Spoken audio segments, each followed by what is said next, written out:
Hello and welcome to today's Speakers Spotlight. I'm delighted to be joined by Nadra Ahmed, who is the chair of the National Care Association. Nadra and I go back quite a long way. Nadra's actually held that post now for incredible length of 20 years. So if Nadra doesn't know it, it's probably not worth knowing. So welcome, Nadra. Thank you very much. To start today then, so you have chaired the National Care Association, as I say, for some 20 years now, and I'm sure the pandemic has been one of the most challenging times for you and your members. What have been the high points and low points from your perspective of the pandemic?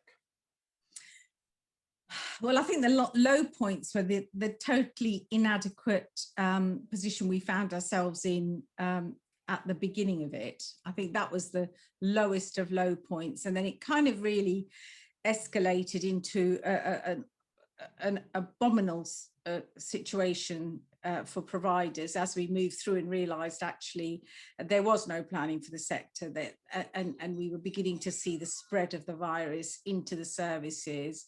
The fear of staff, the anxiety of staff, providers, all of those things came together. And I think that kind of really, we can't remember what Easter was last year. It just kind of melted into enormous support. We represent small to medium sized providers, and I think from that perspective, it was a real challenge. And I myself had COVID, but we carried on working. Fortunately, we were working from home.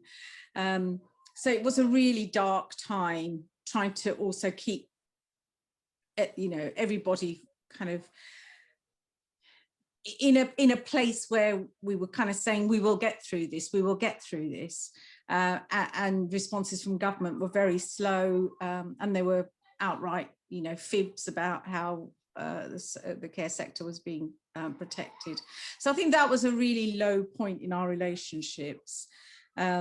Certainly with the decision makers, but for providers, it kind of gave us that real kick to get everything into gear. I suppose a high point in some ways is, watching ourselves come through that first wave, getting back to some normality, and then regrouping for that second wave, and being able to manage things a little bit better in our own heads, because we'd learnt from that experience. Sadly, I can't say that everybody responsible for decision making learnt from that experience, but certainly I think providers were really quite prepared and ready to go.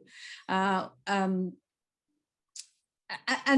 the other thing I think is that our relationship with our health colleagues has certainly improved. We're engaging much better, and there is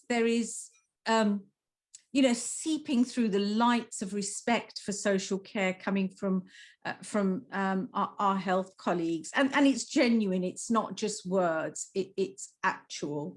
Being able to co-produce things, being able to talk to them, and having people listen. So I think those are the kind of real polar opposites in some ways of the good and the bad, and of course in between all of that was the very, very ugly, which was the bit that lives in the minds of our staff and our providers, watching people struck by this terrible virus and sort of not being able to support them within the care setting with the hospitals the way it was. So I think that turbulence has been a real challenge. Oh, thank you for that. And the title of the conference is obviously From New Normal to New Future. Do you think we'll be able to hold on to those improved relationships with our health colleagues? I think we will, and I think we're talking much more about it. I think political brains, as they are, will forget very quickly.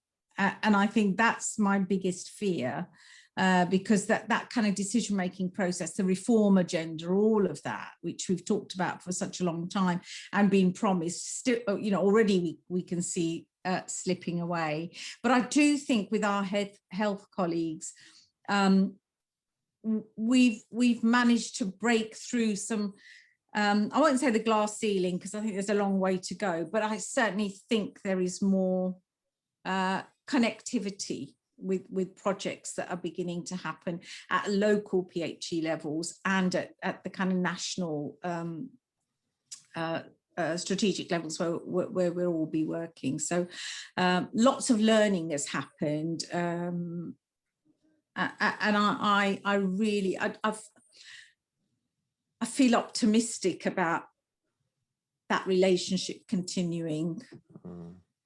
And I guess you'd welcome the appointment again of a Director General for Social Care within the Department for Health and Social Care. Been a while without a Director General with specific responsibility for social care, and now a Chief Nurse for social care. Do you welcome those initiatives? Absolutely. I think anything that focuses on the social care bit of the title, which sadly the Secretary of State spends a whole load of time forgetting, the title does say social care. So to actually see those positive moves of appointments of somebody who will champion the sector in the way that we want it to be championed, and not an afterthought, not an also ran. And my personal view has always been that we should have a minister, we should have a Secretary of State for social care, because I think COVID really polarized this for me, because everything was about the NHS, and we absolutely understand why. We absolutely understand that there was a real agenda to make sure that the NHS was able to deliver what it needed to deliver at this really difficult time. But I think was completely missed, because there was nobody there championing social care, was the fact that the social care sector is the backbone of the NHS. And if you let that fail, then what you're doing is you're actually almost setting up the NHS to fail, because that's where we are the strongest, when somebody no longer needs acute attention of a medical nature. They can be cared for in that social care field. And it's such a big field. We are this amazing and very, very complex list of services. It's not only care homes, it's not only home care. We've got so much support, so much comes under the social care title, that it actually, every vein in the social care body goes towards supporting the NHS, which might be the heart of the body, but actually without all the other bits, it wouldn't survive. And I think that's the bit that has been missing, not having that Director General in post, not having a champion of social care, not having people who actually understand what social care is, and what it stands for.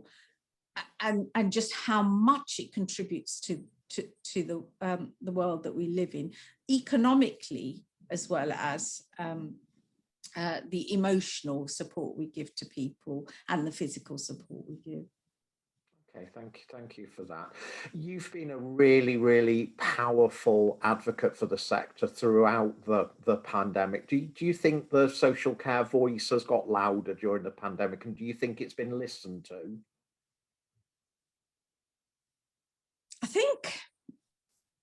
We have shouted as loud as we can, and I think in certain aspects it has been listened to.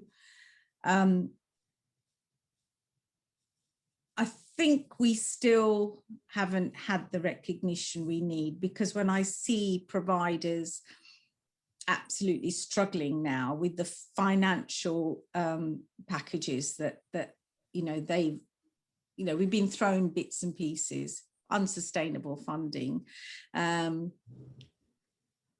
promise of reform has obviously been pushed back.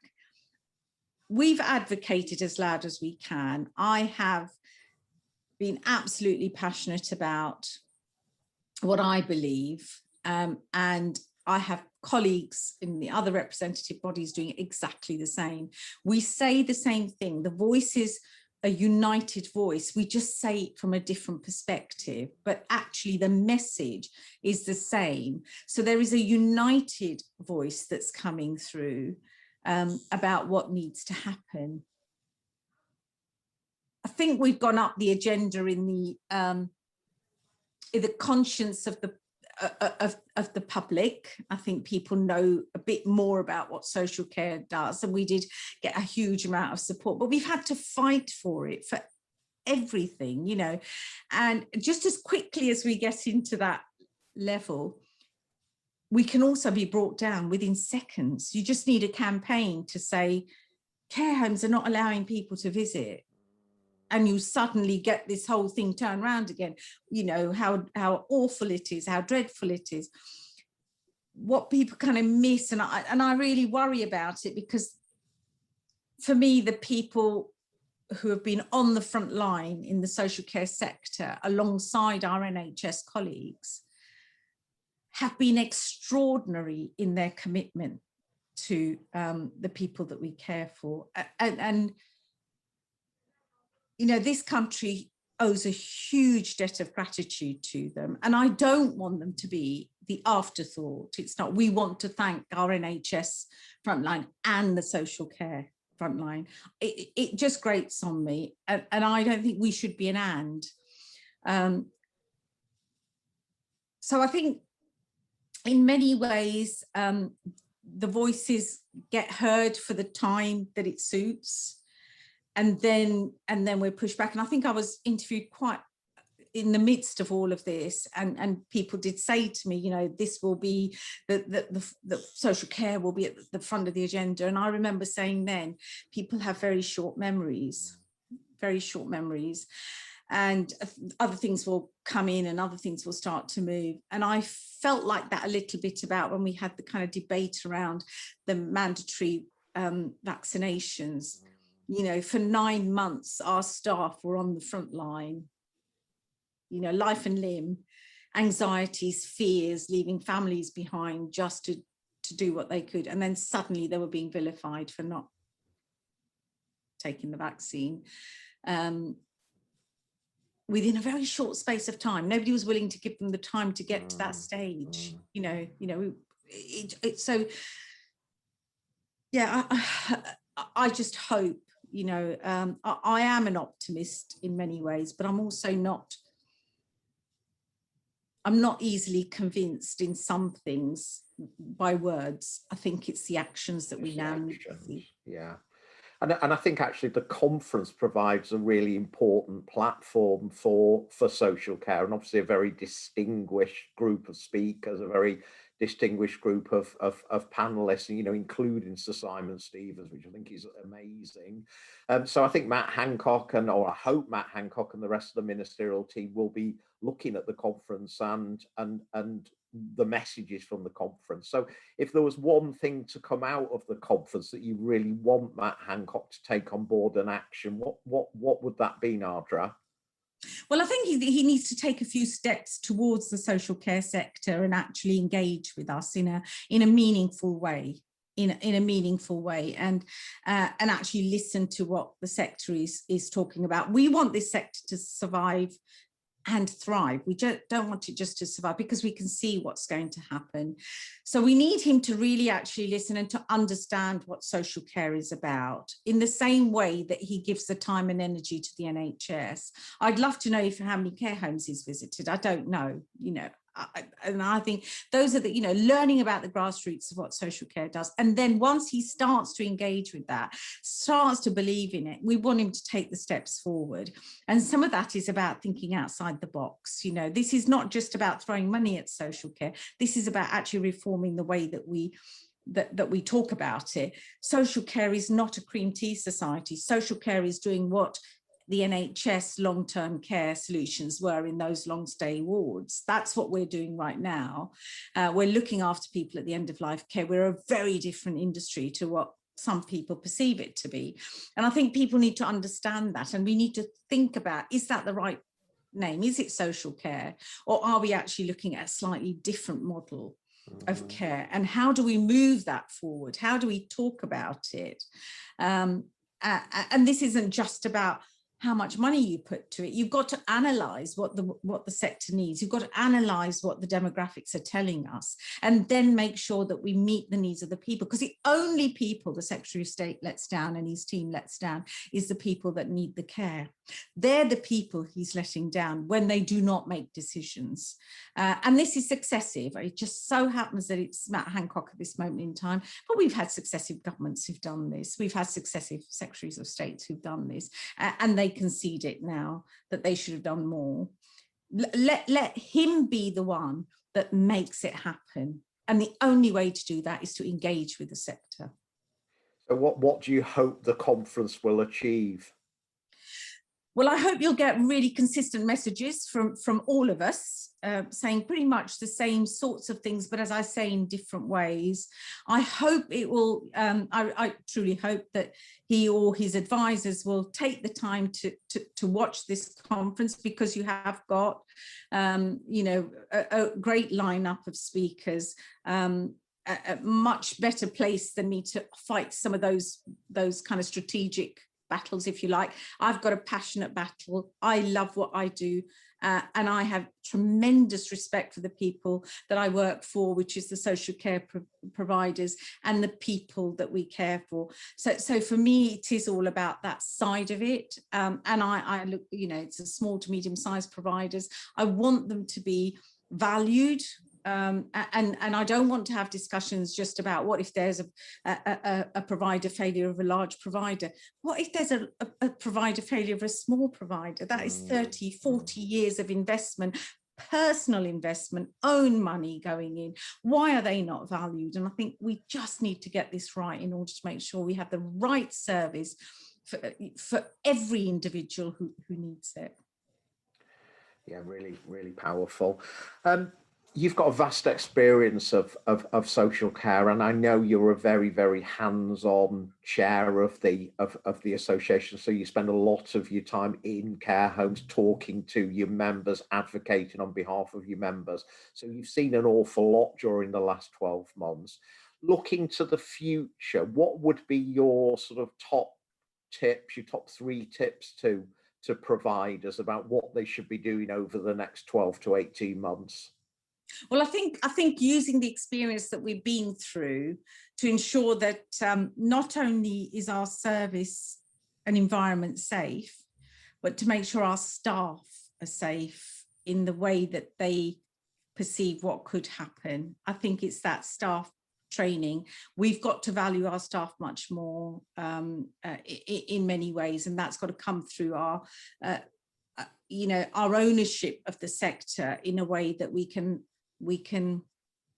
have proper conversations with the local authorities rather than kind of be done to. So I would really like to see providers engaging much more on that sort of level and understanding how they can make those voices heard.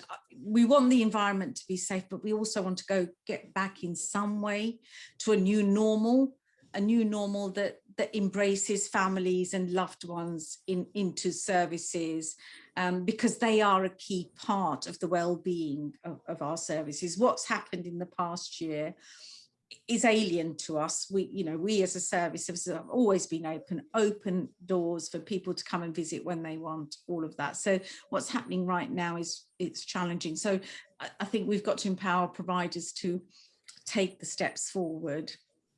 And they need to fight for their funding. They need to fight that battle, and they need to work with the national bodies, with each other at the local levels, to make sure that there are consistent messages which will enable them to fight for the people we care for. Because we have to remember that funding that the local authority gives is to the individual, and it's pitiful when you get less than £5 an hour, £4 an hour as an individual for your well-being. And I think that needs to be addressed, and providers need to enable people to understand that. Okay, last but definitely not least, you've talked very passionately about our workforce, and we wouldn't have social care without the workforce. The beating heart of social care, are our frontline staff. How would you want to see them thanked, and how would you want to see us celebrate what they have achieved during this dreadful 12 months? Well, let's professionalize them in a way that gives them pride, gives them status. I think it's parity of esteem. It's about a status that they need to and deserve to have. So I think let's get this right. For too long, we've tinkered around the edges of a qualification agenda. Let's get that right so people can feel they're getting onto a ladder that will help them to be recognised. I think as a thank you, a clap is not what we want. We want the fees to reflect so that we can actually pay them properly in a way that is meaningful for them. And I think the debt of gratitude for our frontline staff, I'm not sure how this country would ever repay it. We've done, lots of people are doing, lots of providers have done amazing things by, putting money into people's wage packets, which is really important, recognising them in different ways. And I think there'll be all the different ways that we will all try and do it. But let's do something that's consistent, and that will live through the future. Let's future-proof it. So this becomes a profession where the Home Office recognises it as a skilled workforce, where we can have the same kind of challenge, the challenges we face around the shortage of staff, they can be addressed in the same way as they are with our NHS colleagues. Let's just get this right and understand the importance of the people that work in our sector. Because it is greater number than the NHS, and yet we are held not in the same level of esteem. And I think that's quite challenging for me to assimilate as being fair or equitable. Thank you very much, Nadra. That's, I think, a great place to leave the interview. So thank you very much for your passion. Thank you very much for your insight and giving us a little sneak preview as to some of the issues that we'll be debating in our conference. So tickets are still available for the Care Talk Live conference, Preparing for New Normal in Social Care. Please visit the website, which is www.caretalk.co.uk/conference, and learn how to book and learn more about the event. So thank you very much for this afternoon, Nadra.